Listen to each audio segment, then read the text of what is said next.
ब्रह्मानन्दं परमसुखदं केवलं ज्ञानमूर्तिं द्वन्द्वातीतं गगनसदृशं तत्त्वमस्यादिलक्ष्यम् एकं नित्यं विमलमचलं सर्वधी साक्षिभूतं भावातीतं त्रिगुणरहितं सद्गुरु तं नमामि।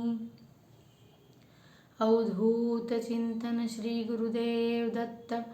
नर्मदा मैया की जय।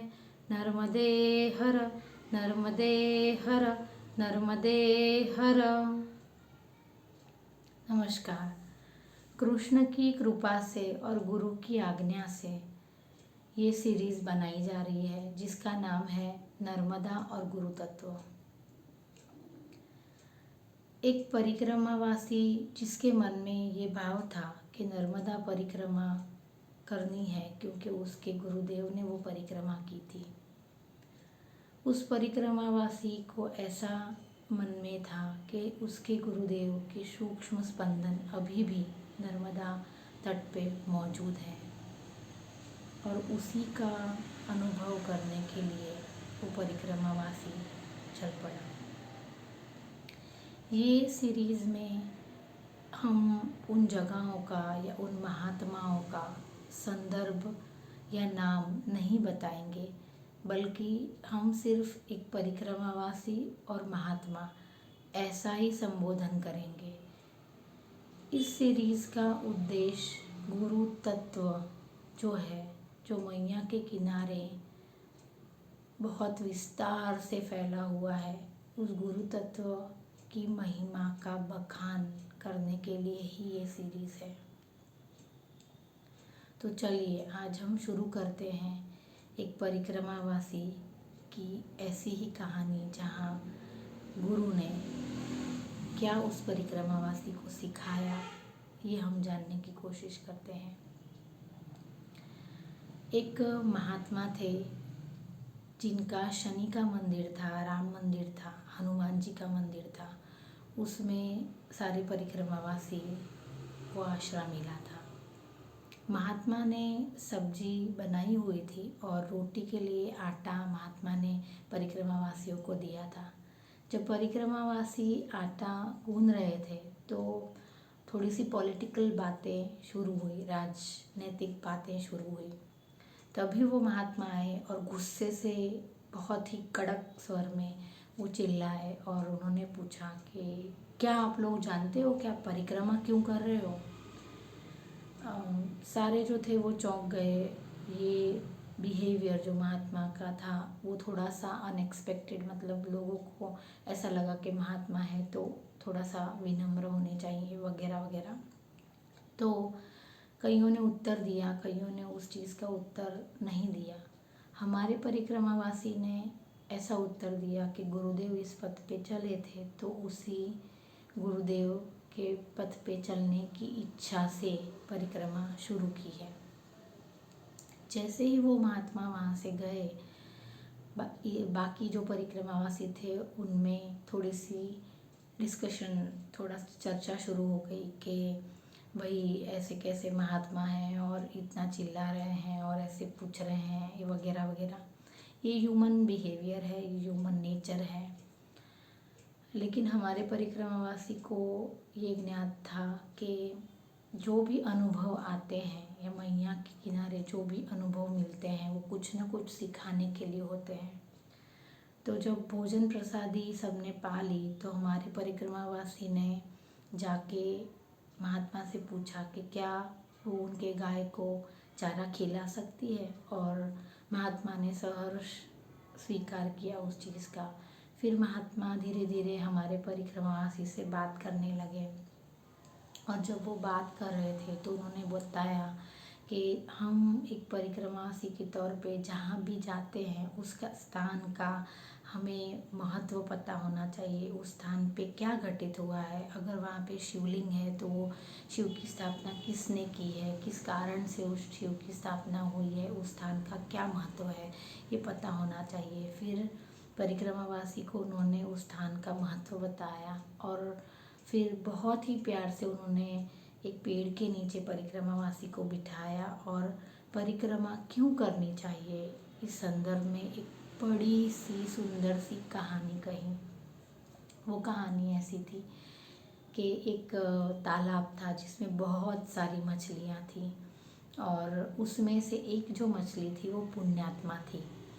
तो उसे ज्ञात हो गया था कि दूसरे दिन एक मछुआरा आएगा और उन सबको पकड़ के ले जाएगा और उसे बचना था।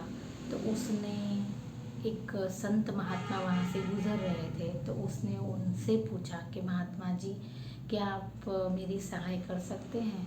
तो महात्मा ने कहा कि हाँ बोलो, क्या हुआ? तब उस मछली ने कहा कि मुझे अपना प्राण बचाना है, मुझे अपने जीवन की रक्षा करनी है, तो आप मुझे कुछ बताइए कि मैं कल क्या करूं जिससे मेरा प्राण बच सके। तो वो महात्मा ने थोड़ी देर सोचा, वो मुस्कुराए और उन्होंने कहा कि एक काम करो, जब वो मछुआरा आता है तो तुम उसकी प्रदक्षिणा करो। अब प्रश्न ये था कि जो बचाने के लिए अगर आ रहा है तो ठीक है, हम उसकी प्रदक्षिणा करेंगे, लेकिन जो मारने के लिए आ रहा है उसकी प्रदक्षिणा? लेकिन मछली भी एक पुण्यात्मा थी और उसने उस संत को गुरु के स्थान पे रख के ये सवाल किया था, इसलिए उसने सोचा ही नहीं इस बारे में। उसने कहा कि बोला है गुरु ने कि आप प्रदक्षिणा करो, परिक्रमा करो तो करो, बस उसने तय कर लिया। और दूसरे दिन सुबह जब मछुआरा आया तो उसने जाल फेंका, तो जाल थोड़ा सा उसके पैर से दूर गया और बाकी सारी मछलियाँ जो थी वो उस जाल में फंस गई, लेकिन ये मछली जो मछुआरे की प्रदक्षिणा कर रही थी या परिक्रमा कर रही थी वो बच गई। वो बहुत स्वाभाविक है।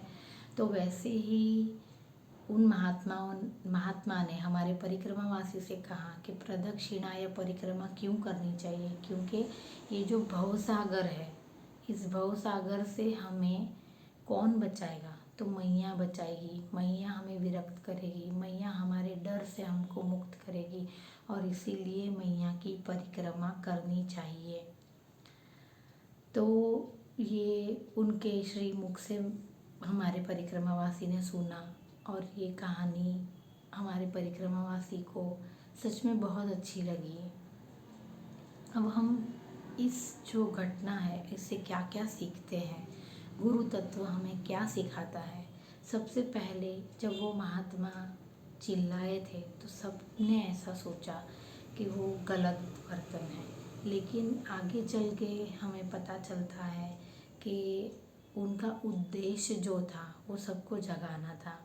तो कई बार ऐसा होता है कि बाह्य जो वर्तन है किसी का, उसको हम बहुत जल्दी ग्रहण कर लेते हैं और हमारे मंतव्य, हम जजमेंटल हो जाते हैं कि हाँ ये ऐसा ही है, लेकिन संभवतः ऐसा न हो। थोड़ा सा शांत होके यदि हम विचार करें तो हमें उस बारे में ज़्यादा अच्छे से पता चलेगा कि वो घटना क्यों घटी थी। दूसरा, बहुत ही अच्छे तरीके से महात्मा ने परिक्रमावासी को ये भी बताया कि परिक्रमा करते वक्त उस स्थान का ज्ञान हमें होना चाहिए कि हम क्यों उस स्थान पे हैं। तो इसका संदर्भ शायद से यही रहा होगा उनका कहने का अर्थ, कि हम जब उस स्थान को उस तरीके से देखते हैं, मतलब हमें कहानी पता है कि बाबा क्यों यहाँ पे शिवलिंग स्थापित किया था। जनक महाराज ने जैसे जनकेश्वर में शिवलिंग स्थापित किया था तो क्यों किया था, या प्रभा देवी ने, सूर्य पत्नी प्रभा ने सूर्य के प्रेम की प्राप्ति हेतु वहाँ पे शिवलिंग स्थापित किया था। तो ऐसे कई कारण हैं। नारद ऋषि ने जैसे तब किया था, तो नारदेश्वर शिवलिंग जो गरुड़ेश्वर में है, तो उस सब के पीछे कहानी ये है कि नारद मुनि उस श्राप से मुक्ति चाहते थे जो उन्हें मिला था, जिससे उनका पतन हुआ था और दूसरी योनि में वो चले गए थे। तो ये जो सारी कहानियाँ हैं वो हमें जब पता चलती है तो उस भाव से, उस भाव को लेके हम उस तीर्थ के दर्शन करते हैं। तो ये बात उन्होंने बताई। तीसरा हमें ये सीखने को मिलता है कि परिक्रमा जो है वो भवतारिणी है। परिक्रमा जो है वो हमारे अंदर काफ़ी बदलाव लाती है। जैसे कि वो मछली है, उसको जब उसके गुरु ने कहा कि परिक्रमा करो, तो उसने कोई सवाल नहीं उठाया कि क्यों करनी चाहिए या क्या करनी चाहिए। तो इससे हमारे परिक्रमावासी ने ये सीखा कि गुरु की जो आज्ञा होती है उसके बारे में कभी भी खुद का दिमाग नहीं लगाना चाहिए, खुद सोचना नहीं चाहिए कि ऐसा क्यों कहा है। उसका उद्देश्य एक ही हो सकता है और वो है आपका कल्याण। गुरु इतने इतने इतने दयालु होते हैं कि और कोई उद्देश्य उनका कभी हो ही नहीं सकता है। तो ये सारी चीज़ें हमने इस घटना से सीखी, जो हमारे गुरुदेव ने इस परिक्रमावासी को, हमारे परिक्रमावासी को दान में दी। एक छोटे से भजन पे हम इस वीडियो का अंत करेंगे। गुरु चरण प्रीत मोरी लागी रे, गुरु चरण प्रीत मोरी लागी रे। सोती थी मैं जन्म जन्म से, सोती थी मैं जन्म जन्म से, गुरु शब्द से जागी रे, गुरु चरण प्रीत मोरी लागी रे, गुरु चरण प्रीत मोरी लागी रे। गुरुदेव दत्त। नर्मदे हर, नर्मदे हर, नर्मदे हर।